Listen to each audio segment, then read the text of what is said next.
Hello दोस्तों, my self Rakesh Kumar Yadav. ज्ञानती nursing career point में आप लोगों का हार्दिक शुभकामनाएं और स्वागत है। तो हम आज लेक्चर नंबर 2 लेके आए हैं आरआरबी सीरीज़ में जो चल रहा है हमारे यूट्यूब चैनल पे free of cost question series और थियरी। तो उसमें हम डाइजेस्टिव सिस्टम का सेकंड टॉपिक लेके आए हैं जिसका नाम है पेंक्रियाज। पेंक्रियाज जो होता है इम्पोर्टेंट टॉपिक है और इससे क्वेश्चन आते हैं। प्रीवियस ईयर क्वेश्चन में अच्छे खासे क्वेश्चन आए हैं, तो इसका जो लेवल को देखते हुए काफ़ी डीप लेवल में हम इसमें इंक्लूड किए हैं। तो देखने चल रहा है कि पेंक्रियाज क्या होता है। पेंक्रियाज को बोलते हैं हिंदी में अग्न्याशय।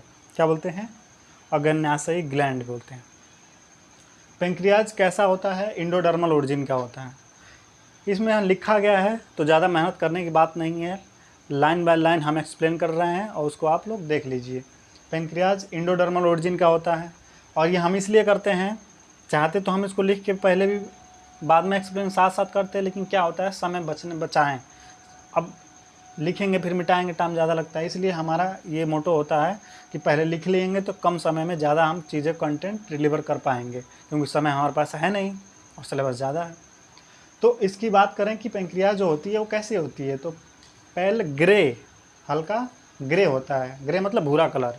रिट्रोपेरिटोनियल, रिट्रो मतलब अपोजिट, पेरिटोनियम के नीचे पाई जाती है और एक ग्रंथि है। तो कौन सी ग्लैंड, ये पेंक्रियाज कौन सी ग्लैंड है? तो रिट्रोपेरिटोनियल ग्लैंड। क्वेश्चन में एमसीक्यू आता है कि pancreas is which type gland, तो रिट्रोपेरिटोनियल ग्लैंड। ऑप्शन में और भी आ सकता है। कलर क्या होगा? Pale yellow. अब इसकी लेंथ और ब्रीथ और वेट क्या होता है? तो लेंथ 12 से 15 सेंटीमीटर होती है और ब्रीथ 2.5 सेंटीमीटर यानी 2.5 सेंटीमीटर और वेट 60 ग्राम। तो 12 से 15 सेंटीमीटर इसकी लंबाई होती है और 2.5 सेंटीमीटर इसकी चौड़ाई होती है और इसका जो वज़न होता है वो 60 ग्राम का होता है। ओके, तो क्या क्या जान गए? तो पहली बात तो इंडोडर्मल होती है ओरिजिन, रिट्रोपेरिटोनियल ग्लैंड होती है, लेंथ कितना होती है? 12 से 15 सेंटीमीटर होती है, ब्रीथ होता है 2.5 सेंटीमीटर और वेट होता है 60 ग्राम। Okay, again I repeat, ecto endodermal origin होता है, पेंक्रियाज पेल ग्रीन कलर का होता है, रिट्रोपेरिटोनियल ग्लैंड होती है और ये जो लंबाई होती है पेंक्रियाज की वो 12 से 15 सेंटीमीटर होती है और ब्रीथ होती है 2.5 सेंटीमीटर और वेट होती है 60 ग्राम। अब बात करते हैं कि ये लोकेशन कहाँ पे ये पाई जाती है। तो आपने एक डिवीज़न पढ़ा होगा कि एब्डोमेन को हम ऐसे डिवाइड करते हैं, ठीक है? 1 2 3 4 5 6 7 8 9 रीजन में डिवाइड करते हैं। ओके, अम्बिलिकल के left hypochondrium, right hypochondrium. Okay, तो उसी हिसाब से डिवाइड करेंगे। तो इसका जो ओरिजिन होता है वो एपिगैस्ट्रिक रीजन में पाया जाता है। कौन से रीजन में पाया जाता है? एपिगैस्ट्रिक रीजन में और लेफ्ट हाइपोकॉन्ड्रियल रीजन में। तो 2 रीजन को कवर करता है हमारा एपिगैस्ट्रिक रीजन में। गैस्ट्रिक मतलब स्टमक थोड़ा नीचे होती है और हाइपोकॉन्ड्रियल रीजन में होती है। तो इसका जो लोकेशन होता है 2 पार्ट को कवर करती है, एपिगैस्ट्रिक रीजन और लेफ्ट हाइपोकॉन्ड्रियक रीजन। और पेंक्रियाज के 3 पार्ट होते हैं। एक जो ये सी शेप डिओडेनम, ये यहाँ पे डिओडेनम पाया जाता है, ये वाला भाग को डिओडेनम बोलते हैं। तो डिओडेनम के बीच में होता है और इसके 3 पार्ट होते हैं, हेड, बॉडी और टेल। तो जो हेड पार्ट होता है वो एक कर्व पोर्शन में होता है जिसको डिओडेनम बोलते हैं। डिओडेनम कर्व पोर्शन में जो पाया जाने वाला स्ट्रक्चर होता है पेंक्रियाज का वो हेड होता है। और बॉडी कहाँ पाई जाती है? तो ये सेंट्रल पार्ट होता है वो बॉडी होती है और टेपरिंग एंड को टेल बोलते हैं। ओके, सेंट्रल मतलब मध्य भाग में जो बीच वाला हिस्सा है वो। और पेंक्रियाज कंपाउंड ग्लैंड होती है, इंडोक्राइन और एक्सोक्राइन दोनों पार्ट से मिलकर बने होते हैं। ओके, अब हम नेक्स्ट देखने चल रहे हैं इंडोक्राइन पार्ट। पेंक्रियाज का इंडोक्राइन पार्ट्स में क्या क्या होता है? तो देखिए, वैसे तो पेंक्रियाज में 90% जो पार्ट होता है वो एक्सोक्राइन होता है और 1% इंडोक्राइन होता है। तो जो एक्सोक्राइन पार्ट होता है लगभग 90% या 99% भी बोल सकते हैं कि 99% जो हिस्सा होता है वो एक्सोक्राइन का होता है और 1% किसका होता है, एंडोक्राइन का। तो जो एक्सोक्राइन या एंडोक्राइन जो होते हैं, तो उसमें जो एक्सोक्राइन होता है वो किससे मिलकर बना होता है, छोटे छोटे लोब्यूल से, बहुत ज़्यादा मात्रा में, लार्ज नंबर ऑफ, असंख्य संख्या में क्या होती है, लोब्यूल्स पाए जाते हैं, वो मिलके क्या बनाते हैं, एक्सोक्राइन पार्ट। ये जो लोब्यूल्स होते हैं वो छोटे छोटे सेल से मिलके बने होते हैं, जिसको एसिनाई बोलते हैं। किससे मिलके बने होते हैं, छोटे छोटे एसिनाई से मिलके बने होते हैं। अब ये एसिनाई के सेल को हम एसिनर सेल्स बोलते हैं। अब एसिनाई भी तो मिलके बने होते हैं। तो देखा जाए तो स्मॉलेस्ट यूनिट कौन होगा एक्सोक्राइन का, तो एसिनर सेल। ओके, अब जो एसिनर सेल्स होती हैं वो सिक्रेट करती हैं क्या, पैंक्रियाटिक जूस। क्या सिक्रेट करती है, पैंक्रियाटिक जूस। अब क्या होता है कि जो ये लोब्यूल्स होते हैं, तो जब ये लोब्यूल्स खुलते हैं एक डक्ट में, जिसको बोलते हैं डक्टल। बड़ा डक्ट में जैसे छोटा डक्ट मिलके क्या बनाते हैं, बड़ा डक्ट। तो बड़ा डक्ट खुलता है डक्टल में, बहुत सारे जो डक्टल आपस में मिलके क्या बनाते हैं, एक मेन डक्ट बनाते हैं, जिसको बोलते हैं पैंक्रियाटिक डक्ट। जो पैंक्रियाज को ले जाने वाली जो डक्ट है उसको पैंक्रियाटिक डक्ट बोलते हैं, या इसी पैंक्रियाटिक डक्ट को डक्ट ऑफ वारसंग भी बोलते हैं। तो क्वेश्चन आता है कि duct of Wirsung made up of, तो डक्टल। ठीक है, ये जो होते हैं पैंक्रियाटिक डक्ट, ये किसको कैरी करते हैं, पैंक्रियाज को। ठीक है, पैंक्रियाटिक जूस बनाता कौन है, तो कौन बनाता है, एसिनर सेल्स। कौन बनाएगा, एसिनर सेल्स पैंक्रियाटिक जूस को बनाते हैं। और एक्सोक्राइन से निकलता क्या है, पैंक्रियाटिक जूस ही निकलता है। ओके, एल्कलाइन एंजाइम होता है। अब हम एक चीज़ इसमें देख लीजिए, मेन पॉइंट ये है कि डिओडेनम में प्रवेश करने से पहले जो पैंक्रियाटिक डक्ट है और कॉमन बाइल डक्ट है, पैंक्रियाटिक डक्ट और कॉमन बाइल डक्ट एक साथ मिलके क्या बनाते हैं, दोनों मिलके एक हिपैटो पैंक्रियाटिक एम्पुला बनाते हैं। क्या बनाते हैं, हिपैटो पैंक्रियाटिक एम्पुला, या उसी को बोलते हैं वाटर्स एम्पुला, या पेपिलर ऑफ वाटर्स, या डिओडेनल पेपिला जिसको बोलते हैं। यानी कि डिओडेनम में प्रवेश करने से पहले पैंक्रियाटिक डक्ट और कॉमन बाइल डक्ट एक साथ मिलके हिपैटो पैंक्रियाटिक एम्पुला बनाते हैं, और इस हिपैटो पैंक्रियाटिक एम्पुला को बोलते हैं वाटर्स एम्पुला, या इसी को पेपिला ऑफ वाटर भी बोलते हैं, या डिओडेनल पेपिला बोलते हैं। ओके, ये ओपन होता है डिओडेनम में। नेक्स्ट पार्ट देखने चल रहे हैं, नेक्स्ट देखना चल रहा है इंडोक्राइन पार्ट। तो इंडोक्राइन पार्ट 1% जो पैंक्रियाटिक सेल होती है उसमें पाए जाते हैं। ये जो इंडोक्राइन होते हैं ये टेल रीजन में पाए जाते हैं। इसके जो मुख्य पार्ट होता है वो पैंक्रियाटिक के जो टेल पार्ट होते हैं उसमें होते हैं।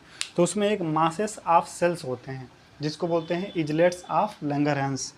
तो जो इजलेट्स ऑफ लैंगरहैंस होते हैं उसी में मुख्य रूप से इंडोक्राइन पार्ट होता है। और इस इजलेट्स ऑफ लैंगरहैंस में 3 टाइप के सेल्स होती है, अल्फ़ा बीटा और गामा सेल, या अल्फ़ा बीटा डेल्टा सेल। तो अल्फ़ा सेल निकालती है ग्लूकेगॉन और बीटा सेल इंसुलिन। तो ये 2 टाइप के हार्मोन सिक्रेट करते हैं। इसके अलावा ये पैंक्रियाटिक पॉलीपेप्टाइड जूस भी निकालते हैं।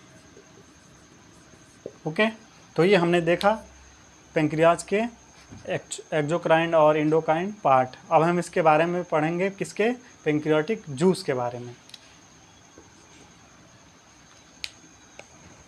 अब हम पैंक्रियाटिक जूस के बारे में देखने चल रहे हैं कि पैंक्रियाटिक जूस में क्या क्या होता है। तो पैंक्रियाटिक जूस 2 टाइप के हार्मोन से प्रभावित होता है, एक सीसी के हार्मोन और एक सिक्रेटिन हार्मोन। तो जो सीसी के हार्मोन होता है वो डिओडेनम से सिक्रेट होता है। वो करता क्या है, तो ये पैंक्रियाटिक एंजाइम को सिक्रीशन करने का काम करता है। तो जो सीसीके का पूरा नाम है कोलिसिस्टोकाइनिन हार्मोन। ओके, जो डिओडेनम से सिक्रेट होने वाला हार्मोन है ये पैंक्रियाटिक एंजाइम को सिक्रेट कराता है। ओके, सिक्रेटिन हार्मोन क्या करता है, यह बाइकार्बोनेट आयन को सिक्रेट कराता है। तो सिक्रेटिन हार्मोन बाइकार्बोनेट आयन को सिक्रेट कराता है और सीसी के हार्मोन पैंक्रियाटिक एंजाइम को।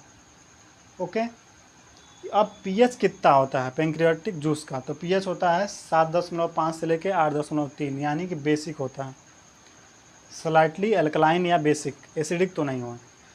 तो डेली कितना सीक्रेट होता है ये, 1 से 1.5 लीटर।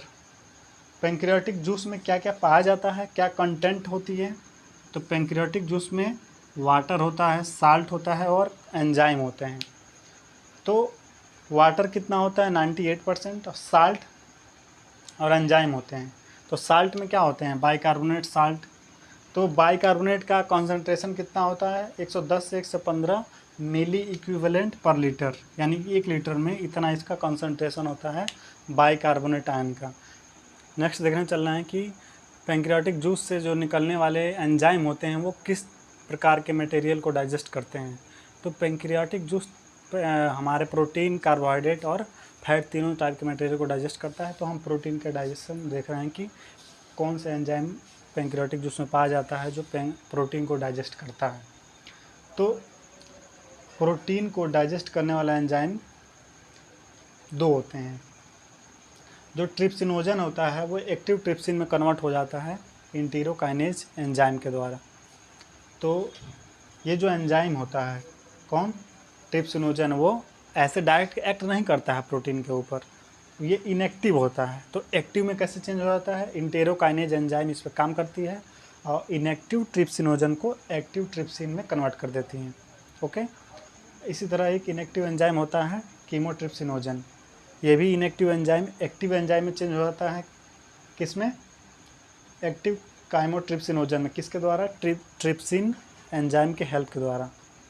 ठीक, इसके अलावा देखिए ये इलास्टेज एक एंजाइम पाया जाता है जो कि इलास्टिक फाइबर को डाइजेशन का काम करता है, और एक कोलाजिनेज एंजाइम होती है जो कोलाजन फाइबर को डाइजेस्ट करने का काम करती है। तो ये पेंक्रियाटिक जूस में होती है। इसके अलावा एक कार्बोक्सीपेप्टाइडेज एंजाइम भी होता है जो ब्रेक करता है टर्मिनल बॉन्ड को, प्रोटीन के जो टर्मिनल बॉन्ड होते हैं उनको ब्रेक करता है। अब इसके बाद देखने चलें प्रोटीन का डाइजेशन। नेक्स्ट देखने चल रहे हैं फैट का डाइजेशन। तो फैट का डाइजेशन कैसे होता है, तो फैट का एग्जाम्पल है ट्राइग्लिसराइड, एक फैट है, तो इसका डाइजेशन किसके द्वारा होगा, पेंक्रियाटिक लाइपेज के द्वारा।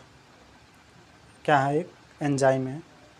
तो ये क्या करता है, ट्राइग्लिसराइड को फैटी एसिड और ग्लिसरॉल में चेंज कर देता है, फैटी एसिड और ग्लिसरॉल में कन्वर्ट कर देता है। तो ट्राइग्लिसराइड जब टूटेगा तो किस में टूटेगा, फैटी एसिड में और ग्लिसरॉल में। और कौन तोड़ेगा, तो लिपिड के डाइजेशन को लिपोलिटिक एंजाइम बोलते हैं। तो लिपिड एक प्रकार का फैट है, तो ये ट्राइग्लिसराइड को ब्रेक करने वाला एंजाइम क्या है, पेंक्रियाटिक लाइपेज, लाइपेज याद करेंगे। ओके, दूसरा है फॉस्फोलिपिड। एक फॉस्फोलिपिड जो फैट होता है उसका डाइजेशन कौन करता है, तो फॉस्फोलाइपेज एंजाइम। इसके नाम से ही देखिए फॉस्फोलिपिड, तो फॉस्फो मतलब क्या है, फॉस्फोलिपिड, और इसी में लिपिड को हटा के एज जोड़ दीजिए तो क्या हो जाएगा, फॉस्फोलाइपेज। यहाँ पे क्या हो जाएगा, लाइपेज, ASE जोड़ देंगे। देखिए कोई भी एंजाइम का नाम याद करना हो ना तो सबसे आसान है एज जोड़ दीजिए, जिसका डाइजेशन कराना हो उसका एज जोड़ दीजिए। फॉस्फोलिपिड मतलब फॉस्फोलाइपेज, यानी यहाँ क्या जोड़ देंगे, L के बाद से A जोड़ देंगे। और यहाँ पे ट्राइग्लिसराइड में चूँकि ये एक पेंक्रियाटिक जूस से निकलने वाला एंजाइम है तो इसको लाइपेज बोलना है।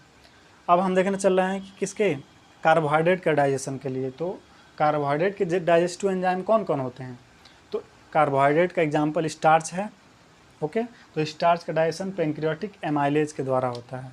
किसके द्वारा होता है, पेंक्रियाटिक एमाइलेज।